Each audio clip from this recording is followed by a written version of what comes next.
નમસ્કાર ખેડૂત મિત્રો. તો અમારી યુટ્યુબ ચેનલમાં તમારું હાર્દિક સ્વાગત છે. તો એક મુદ્દો હતો કે બોના અને ક્રોસ બોનાની માવજત કઈ રીતના કરવી. તો ચાલો આપણે રાહુલભાઈ સાથે આપણે વાત કરીએ ને એના વિશે માહિતી આપે થોડી ઘણી. રાહુલભાઈ, હવે બોના ક્રોસ બોનાની માવજત કેવી રીતના કરવી? તો બોના ક્રોસ બોના એક એવી વસ્તુ છે કે ભાઈ એ કોઈ કલમ વારીગલ છોડવો નથી. તો એ જાત સમજતી નથી કે આપણે પત્તું ક્યારે ખેરવું.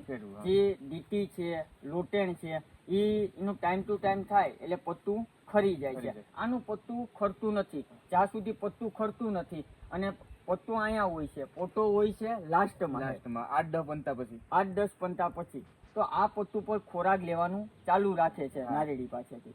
તો આપણે મારું કહેવાનું એમ છે કે આને 6 મહિને પંતા ખેરવા જરૂરી છે. એટલે રાહુલભાઈ, આ રીતના આમ ખેરી નાખવાનું કે કટિંગ કરી નાખવાનું? આ પત્તું નીકળી જાય એમ છે તો ખેંચી લેવાનું છે. બળજબરીથી ખેંચવાનું નથી. જે બળજબરીથી ખેંચવાનું નથી અને ના નીકળે એ દાંતેડે આપણે કટિંગ કરી નાખવાનું. ફરતી કોરથી 4-5 પંતા 6 મહિને કાઢવા જરૂરી છે. અને રાહુલભાઈ, બીજો એક પ્રશ્ન હતો કે આને ઓળખવી કેમ કે આ બોના છે કે ક્રોસ બોના છે? તો આનું થડ હેવી છે. બોના ક્રોસ બોના એક જાત એવી છે કે ઈ છેલ્લે સુધી ઓળખાતી નથી. ડીટી હોય તો 3 વર્ષની અંદરમાં ફૂટી જ જવાની છે. અને આ ઝાડવું એવું છે કે 5 વર્ષ પછી જ ફૂટે છે. બોના ક્રોસ બોનાનું ઝાડવું છે એ કોઈ 4 વર્ષે નથી ફૂટતું. 5 વર્ષ પછી જ ફૂટે છે. 5 થી 7 વર્ષમાં. અમુક ઝાડમાં છે 9 વર્ષે પણ ફૂટેલા છે. કે માંગરોળની અંદરમાં બગીચો એક હતો તો આપણે એને ચેક કર્યો હતો. આપણે ટ્રાય કરવાની કીધી કે ભાઈ બોના ક્રોસ બોના છે 5 વર્ષ પછી પણ ફૂટતી નથી. આપણે એનો અખાતરો કરવો તો કેવી રીતના કરવો કે જે મુરઘાનું ખાતર આવે છે કે કોઈ પ્લાસ્ટિકની થેલીમાં કે આવે એ નહીં, જે મુરઘા કેન્દ્ર હોય છે ત્યાંથી લઈ અને 2 થી 4 કિલો એક ઝાડવે નાખો છો તો 3 મહિનાની અંદરમાં રિઝલ્ટ આપે છે. કે કારણ કે એ ગરમ ખાતર હોય છે કે જે નો ફૂટતી હોય એમાં જ નાખવાનું છે. નકર તો એ આ ગરમ ખાતરના લીધે નારિયેળ ખરવાનું વધે છે. તો જે નો ફૂટતી હોય 5 વર્ષ પછી પણ જે નારેડી ના ફૂટે તો તેની અંદરમાં મુરઘાનું ખાતર નાખીને આપણે ટ્રાય કરી શકીએ. કોઈ એવી છે કે 9 વર્ષે પણ ફૂટેલી છે.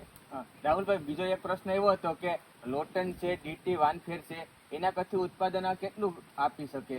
તો ડીટી છે અને લોટેણ છે તો ડીટીને અટાણે કોઈ લિમિટ નથી રહેતી કે ભાઈ નવા ખાતરું છે કે આ છે તે છે ખેડૂત નાખે છે તો કોઈને વર્ષની અંદરમાં કોઈ અલગ જ ઉત્પાદન આપે છે કે ભાઈ નો આપવાનું ઉત્પાદન આપી શકે છે. આ ઝાડવું એવું છે કે કોઈ 200 ચોપા વધીને 200 ચોપા તો વાર્ષિક માન આપે છે આ ઝાડવું.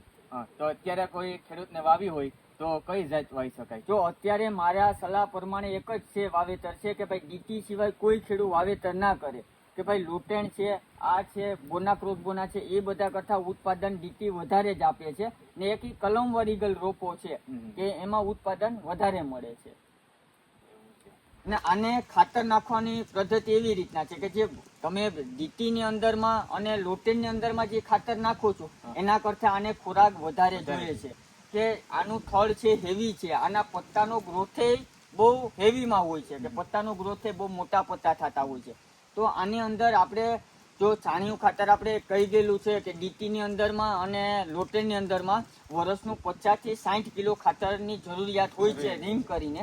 તો આની અંદરમાં પણ 70 થી 80 કિલોની જરૂરિયાત હોય છે વર્ષની અંદરમાં. કારણ કે આનું થડ હેવી છે. ને રાસાયણિકની વાત કરીએ છીએ આપણે તો રાસાયણિક ખાતર છે કે એલા ખાતર કરતા આને વર્ષની અંદરમાં 4 ડોઝ તો મારવા જરૂરિયાત જ છે અને ખાતરનું પ્રમાણ પણ વધારે રાખવું. બીજો એક પ્રશ્ન હતો કે બોના ક્રોસ બોના વાવી હોય તો આનું અંતર કેટલું રાખીએ? કેવું? જો કોઈ પણ નારેડી વાવી હોય તો મારા સલાહ મુજબ કે ભાઈ 20 બાય 20 નું અંતર તો ફરજિયાત રાખવું. તમારે કોઈ પણ નારેડીનું વાવેતર કરો તો 20 બાય 20 નું અંતર તો ફરજિયાત રાખવાનું. નકર તો હવા ઉજાસના લીધે ખરવાનું પ્રમાણ વધશે તમારે કે એમાં એટલું જે જોઈએ એ ઉત્પાદન તમે નહીં લઈ જોઈએ તેવો મળે નહીં, ના મળે. રાહુલભાઈ, એ પ્રશ્ન હતો કે કોઈ ખેડૂતને આ રીતના રોપા સેમ ટુ સેમ હોય તો એને રાખાય કે કાઢી નાખાય? તો આવી રીતના હોય બોના ક્રોસ બોનાનું ઝાડવું કદાચ ને ડીટી ની અંદરમાં પણ બોના ક્રોસ બોના કોઈ ખેડૂતને આવી ગયું તો આમાં જોઈએ એટલું ઉત્પાદન મળવાનું નથી. હા. તમે 5 વર્ષે ફૂટશે હા. પછી એમાં જે ફ્લાવરિંગ લાગવાનું છે એ 8 થી 9 વર્ષે રેગ્યુલર ફ્લાવરિંગ લાગવાનું લાગે, ચાલુ હા. થશે. એના કરતા કોઈ પણ લોટેણ અથવા ડીટીનો છોડવો પાછો એ નાખો તો 3 વર્ષે એમાં આવક ચાલુ થઈ જાય. આ છોડવાની માવજત કરવાની આવતી જ નથી. આવતી જ મારા કહેવાનો મતલબ એ છે કે આ છોડવો હોય હમ. તો જગદીશભાઈ આને કાઢવો બહુ બેસ્ટ રહેશે. હા, હા. અથવા એની જગ્યાએ ઉપર લોટેણ નાખશો ને તો પણ બેસ્ટ ઉત્પાદન લઈ શકશો. આના કરતા લોટેણમાં પણ તમે ઉત્પાદન વધારે લઈ હા, શકો. તમે કહેતા એમ કે વાર્ષિક આ 200 નંગ આપે તો લોટેન આપો તો એ 300 350 આપી દે. હા, એ વધારે આપે અને એ આવક પણ 2 વર્ષે લોટેણ છે એ ફૂટી જાય છે. 3 વર્ષે કમ્પ્લીટ એમાં ફ્લાવરિંગ લાગવું સ્ટાર્ટ થઈ જાય છે. હા, રાહુલભાઈ, હવે આ રીતના બધા પંતા ખેડૂત મિત્રો કાઢી નાખે છે. ઘણા ખેડૂત તો એના બગીચામાં હરગાવી નાખે છે. તો એ શું નુકસાન કરે કે ફાયદો કરે? તો મારું કહેવાનું એક જ એલો છે મુદ્દો કે ભાઈ જો બધા ખેડૂત આવી રીતના પત્તા છે કે ભાઈ બગીચામાં હરગાવા એ આપણે નુકસાનકારક છે. હા, હા. પછી આ ખોટા વેસ્ટ જ કાઢી નાખીએ એ ના કરાય. દર મહિને અથવા થોડા ટાઈમે આપણે પત્તા ભેગા કરી નારેડીની કોઈ અહીંયા ઢેગલો કર્યો તો કોઈ બીજી જગ્યા ઉપર આપણે ઢેગલો કરશું. હા, હા. હવે એવી રીતના રાખીને અત્યારે આપણે જે પત્તા કાપવાનું મશીન આવ્યું છે હા, હા. એ પત્તા કાપવાનું મશીન થી કટિંગ કરી અને આપણે બગીચાની અંદરમાં ચારે બાજુ નાખી દેશું તો તેનાથી ખળનું પ્રમાણ પણ ઓછું થશે. તમારે જ્યાં નિદાણ થાય છે એનું પ્રમાણ ઓછું થશે. પછી ઘણા બધા ફાયદા છે કે 4 મહિનાની અંદરમાં કોઈ પણ તમને એ જોવા નહીં મળે, બધો ધૂળ થઈ જશે. તો આપણે ફાયદાકારક જ છે કે જે પત્તા વેસ્ટેજ નીકળે છે એ કોઈ ક્યાંય નાખવા જવાની જરૂરિયાત જ નથી. જે આ પત્તા કટિંગ કરવાનું મશીન આવે છે એનાથી બેસ્ટ કટિંગ થઈ જાય છે. અને સળગાવવાનું તો નહીં જ ને? નહીં, નારેડીના બગીચાની અંદર તો સળગાવાના જ નથી થતા પત્તાને. કોઈ સાઈડમાં કાઢી નાખો તો પણ ઘણા ખેડૂતને મગજમાં એવું છે કે ભાઈ સળગાવી નાખો તો મહી પર જાય, ધવારી થાય. ના, તો એ બહુ નુકસાનકારક છે કે આની અંદરમાં જો ઉનાળાની અંદરમાં તાપમાન આવે ને વધારે તડકા પડે તોય ખરવાનું પ્રમાણ થાય છે. આના મૂળ છે હાવ બારોબાર જ હોય છે. નકર મેં 2-4 જગ્યાએ જોયેલું કે ભાઈ મેં કીધું કે આ કેમ તમે સળગાવો તો ઈ કે ધવારાથી છે ને મહીનું પ્રમાણ ઓછું થઈ જાય. ના ભાઈ, એવું કોઈ વસ્તુ નથી થતી. જે તમે સળગાવો તે મૂળને પણ નુકસાનકારક નુકસાન કરે છે. છે. આપણે નિદાણની દવાની પણ બિલકુલ ના જ પાડીએ છીએ કે આનાથી દર મહિને નવું તંતુ મૂળ ફૂટે જ છે. દર મહિને તો એ મૂળમાં એટલી શક્તિ નથી હોતી કે આ દવા ખમી શકે. તો આ જે ખેડૂત દવા છાંટે છે તો તંતુ મૂળ બરી જાય છે. જે તંતુ મૂળ છે એ જ આને પોષણ પુગાડે છે. તો પછી જે તંતુ મૂળ બરી જાય છે તો તેનાથી ખરવાનું પ્રમાણ વધે છે.